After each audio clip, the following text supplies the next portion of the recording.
Babylon's gates, where the captives were led, the words of the prophet were carefully spread.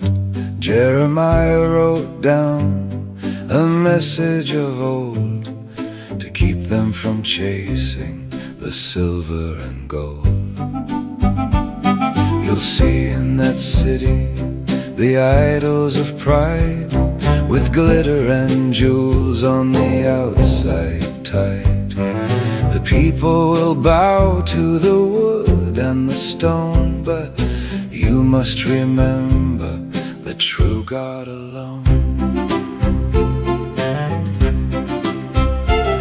The statues are carried on shoulders of men.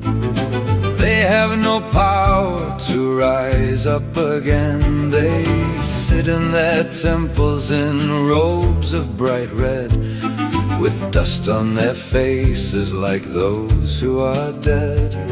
A scepter they hold like a king on a throne, but they cannot judge or protect what they own.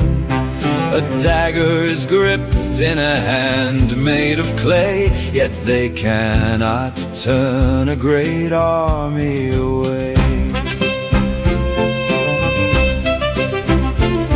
Their eyes are all filled with the soot and the grime. They cannot perceive the progression of time, like beams in a house that the termites have eaten. They rot from the head to the soles of their feet.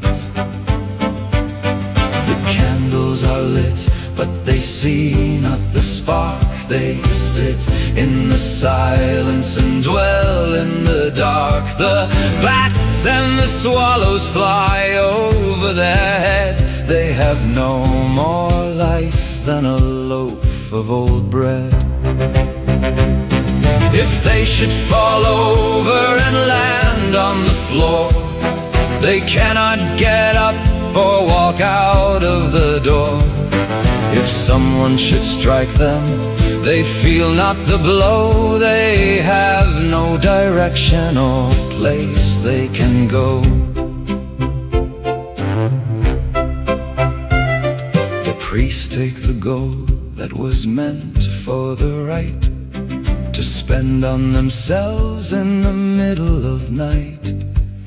They dress up the blocks like a woman or man to follow a hollow and heartless plan. They cannot give riches or take them away. They cannot hear words when the suffering pray. If a king makes a vow, they don't hold him to task. They cannot provide what the worshippers ask. They cannot save anyone caught in a snare, or lift up a soul from the depths of despair. They cannot give sight to the eyes of the blind, or bring any peace to a troubled mind.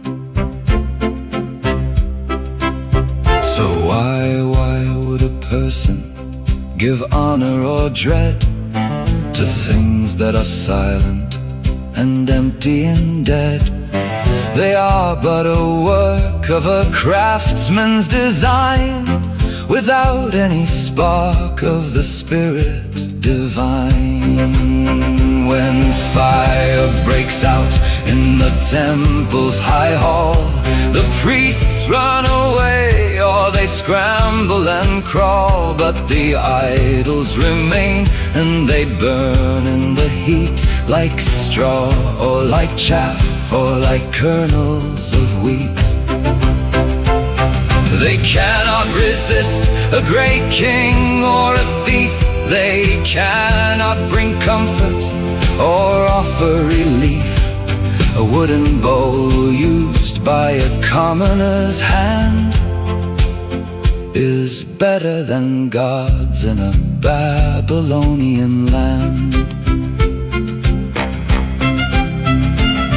The sun and the moon and the stars in the sky obey the Creator who dwells up on high. The lightning and wind follow every command to spread out the rain on a thirsting land. But these have no beauty, and these have no soul. They have no dominion nor sense of control. So do not be frightened and do not be swayed by things that the hands of a mortal have made. The righteous man stands without idols to fear, for he knows that the presence of heaven is near. He walks in the light of the laws of the Lord, and finds in the truth his eternal reward.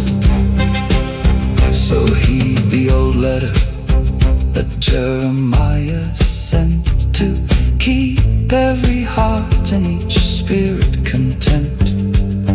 The idols will crumble and turn into dust.